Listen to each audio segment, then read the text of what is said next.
శ్రీకాకుళం జిల్లా పలాస నియోజకవర్గంలో మందస మండలంలో మంగళవారం ST commission chairman డివిజి Shankarrao Mandasa మండలంలో పర్యటించారు. ఆయనతో పాటు పలాస ఆర్డీఓ, మందస ఎంఆర్ఓ, మందస ఎంఈఓలు కార్యక్రమంలో పాల్గొన్నారు. గిరిజనుల భూముల అన్యాక్రాంతం, త్రాగునీరు, రహదారి, విద్యా, వైద్యంలో ఉన్న పలు సమస్యలపై ఆయనకు గిరిజనులు మరియు గిరిజన సంఘ నాయకులు వినతులిచ్చి గిరిజన ప్రాంతాల్లో పలు సమస్యలు వివరించారు. అలాగే గిరిజనులు ఎదుర్కొంటున్న ప్రతి సమస్యపై చెప్పడం జరిగింది.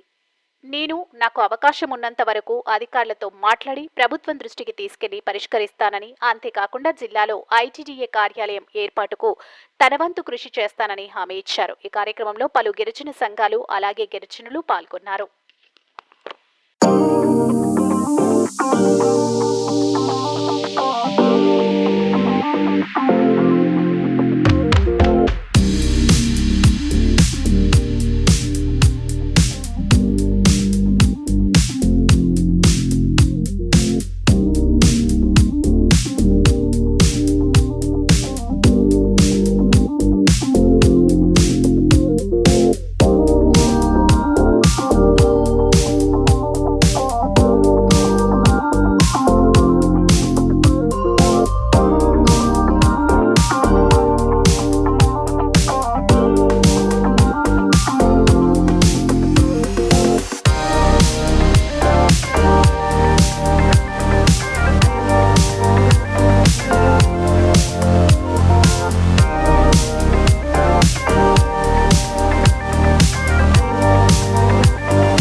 ప్రత్యేక ధన్యవాదాలు ఆర్డీఓ గారికి. మొన్న మేము రిప్రజెంటేషన్ చేయడానికి వెళ్తే ఆయన కూడా పడుతున్నట్టు ఈ జిల్లాలో ఈ మండలంలో పడుతున్నటువంటి ఇష్యూస్ ఆయన స్పెసిఫిక్ గా ఆయనకు ఒక అవగాహన కలిగి నిజమే కదా ఈ ఇబ్బంది ఉంది, ఎందుకనో మరి జరుగుతుంది, మీలో ఇబ్బంది కలుగుతుంది అని చెప్పి ఆయన కూడా పాజిటివ్ గా రెస్పాండ్ అవ్వడం మా గిరిజన తరఫున ఈ సభా వేదిక పూర్వకంగా ఆయన ప్రత్యేక ధన్యవాదాలు తెలుపుతున్నాం సార్. అలాగే పలాస మండలంలో కూడా ఆర్డీఓ గారి దృష్టికి పెడుతూ, అలాగే మీ దృష్టికి పెడుతూ ఏదైతే మిర్యాలగూడ మండలంలో ఉన్నటువంటి ఆర్ఎన్ఆర్ కాలనీ వాళ్ళు ఇక్కడ మన రామకృష్ణాపురం పలాస మండలంలో ఆర్ఎన్ఆర్ కాలనీ కేటాయించబడిందో అక్కడ నుండి హెడ్ కానిస్టేబుల్ నుండి మరి ఎస్టీ కోట మీద మరి ఏఎస్ఐగా ఉన్నారు. ప్రస్తుతం ఏంటంటే ఎస్ఎల్ పిఎస్లో ఉన్నారు. అతనిది తెలగ. ఇది మరి ఏ రకంగా ప్రమోషన్ అనేది ఇచ్చారు అన్నటువంటిది తెలియదు. కాబట్టి దీని మీద ఎంక్వైరీ జరగాలి సార్. ఇలాంటి ఎంతో మంది బోగస్ మరి కులాలు మన గిరిజనలో చేరుతున్నారు సార్. కాబట్టి అది కూడా మేము రాస్తున్నాం సార్. మీకు తప్పకుండా రిప్రజెంటేషన్ ఇస్తాం. దాని మీద చాలా సీరియస్ గా యాక్షన్ తీసుకోవాలి సార్. అలాగే ఒకటి శ్రీకాకుళం జిల్లా నుండి మరి ఐటీడీఏ సీతంపేట వెళ్ళిన తర్వాత శ్రీకాకుళం జిల్లాలో ఉన్నటువంటి girls hostels, residential school Srikakulam జిల్లాకి ఒక రెసిడెన్షియల్ స్కూల్ గర్ల్స్ కి సంబంధించి లేవు సార్. అది ఒక్కటే మన శ్రీకాకుళము ఐటీడీ ఉమ్మడి జిల్లాలో ఉన్నప్పుడు సీతంపేట ఒకటి మాత్రమే గిరిజన బాలికలది రెసిడెన్షియల్ స్కూల్ ఉంది. కానీ ఈ స్కూల్ ఇప్పుడు ఐటీడీ సీతంపేట పరిధిలో అదే మన్యం జిల్లాకి వెళ్ళిపోయింది సార్. శ్రీకాకుళం జిల్లాకు పూర్తిగా లేదు. కాబట్టి మన శ్రీకాకుళం జిల్లాలో రెసిడెన్షియల్ బాలికల పాఠశాల ఏర్పాటు చేయాలి. అయితే ఇక్కడ కళాశాల ఏర్పాటు చేయాలని మేము కోరుతున్నాం. ఒకటి మనకి ఈ మధ్యన మందస మండలం కిల్లోయి కోర్టులో గర్ల్స్ హాస్టల్ ఒకటి ఏర్పాటు చేశారు సార్. అది యాక్చువల్ గా మందస ఎందుకంటే మేము ఆ యొక్క భూ సమస్యలున్న మేము చాలా అనుభవించాము ఇక్కడ చూసే దగ్గరుండి. ఎందుకంటే మా యొక్క ఆస్తులు వాళ్ళు అయితే ప్రతి ప్రైవేట్ వాళ్ళు అంటే అదర్ కాస్ట్ వాళ్ళు వచ్చి మా యొక్క భూమి మీద సాగు చేసి అది మాకు హక్కులు లేకుండా చేస్తున్నారు. అది దగ్గర ఎంఆర్ఓ గారు తర్వాత ఆర్డీఓ గారు చూసి ఎవరైతే దాంట్లో హక్కుదారులు వారికి భూమి వారికి ఇప్పించవలసిందిగా నేను సభాముఖంగా కోరడం జరుగుతుంది.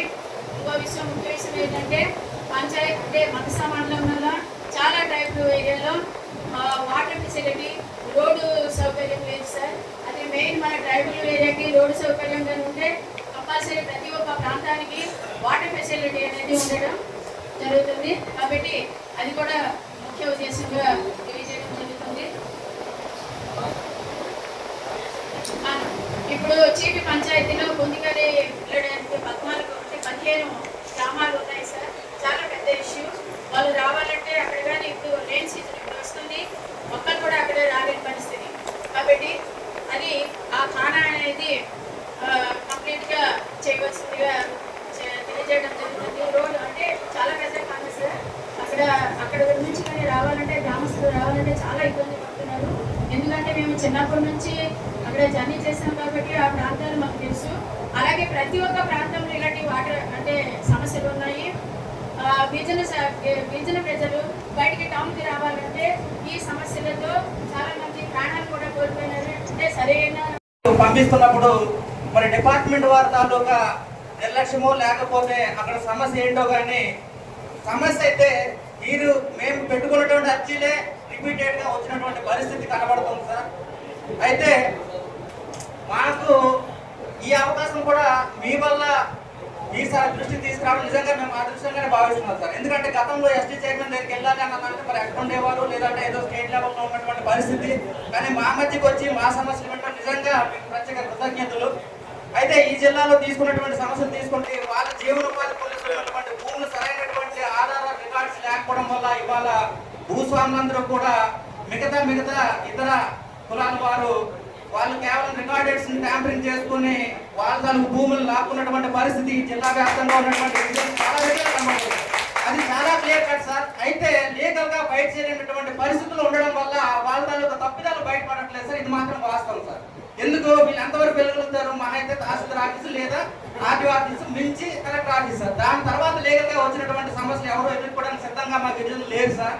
ఇది కేవలం వాళ్ళ ట్యాంపరింగ్ వాళ్ళ తాలూకా రాజకీయ బలం లేకపోతే ధన బలంతోనే వాళ్ళు చేయగలుగుతున్నారు అన్నది మాత్రం స్పష్టం సార్. ఇది మాత్రం గిరిజనుల్లో జరుగుతున్నటువంటి అన్యాయం సార్. అయితే ఒక చట్టం తర్వాత ఈరోజు మరి మన మందస మండలానికి మన గిరిజన ఐక్యవేదిక అధ్యక్షులు ఎస్ నేరకంఠ గారు మరి ఇక్కడ ఉన్నటువంటి సమస్యలపై మన ఎస్టీకపై చైర్మన్ గారికి మరి వినిపిస్తారు. తక్కువ సమయంలో రాష్ట్ర టైం అవసరమైంది కాబట్టి విపులంగా మీరు తెలియజేయాలి. మంది ఎవరో నాటుసారా కాస్తున్నారన్న ఉద్దేశంతో వాళ్ళ మీద అక్రమ కేసులు పెడుతున్నారు సార్. రోజుకి ఇబ్బందులు పెడుతున్నారు సార్. చిత్రహింసలు గుర్తు చేస్తున్నారు సార్. ఈ రోజు ఒక పేదవాడు ఎవడో సారా అమ్మితే ఆడు దొరికితే పర్వాలేదు, దొరకపోయినాడు పక్కింటోడు ఎవడి మీద కోపానికి ఆడి పేరు ఇచ్చేస్తే ఆడి మీద కేసు కట్టేస్తున్నారు సార్. అది నాకు చాలా బాధ అనిపిస్తుంది సార్. ఎందుకంటే వాళ్ళకి రోజు పీడీ యాక్ట్లు మొదలు పెడుతున్నారు సార్. పీడీ యాక్ట్లు పెట్టి వాళ్ళకి ఫైన్ల మీద ఫైన్లు వేస్తున్నారు సార్. ఈ రోజు మా మెల్లేపూట మండలంలో ఎంతో మందికి ఈ రోజు వాళ్ళకి ఒక వ్యక్తికి 1,00,000 రూపాయలు ఫైన్ కట్టించుకుంటున్నారు సార్. అది నాకు చాలా బాధ అనిపిస్తుంది సార్. అది కూడా పరిష్కారం చేయాలి సార్. ఇక్కడ ఉన్నటువంటి ఎక్సైజ్ డిపార్ట్మెంట్ వాళ్ళు ఎవరో చెప్పారని, ఎవడో రాజకీయ నాయకుడు నాకు ఓటు వేయలేదని, లేదంటే నాకు ఆడి మీద పగున్నటువంటి వ్యక్తులు కూడా ఇలా పెడితే చాలా బాధ సార్. కాబట్టి ఏంటంటే ఇటువంటి సమస్యలు కూడా పరిష్కారం చేయాలి సార్. అతి ముఖ్యంగా ఇక్కడ ఉన్నటువంటి మా మందస మండలంలో ఉన్నటువంటి గిరిజనులు కూడా ప్రత్యేకమైన దృష్టి పెట్టాలి సార్ అధికారులు కూడా. కాబట్టి ఇక్కడతో సభని ముగించుకుంటాం సార్. Thank you sir.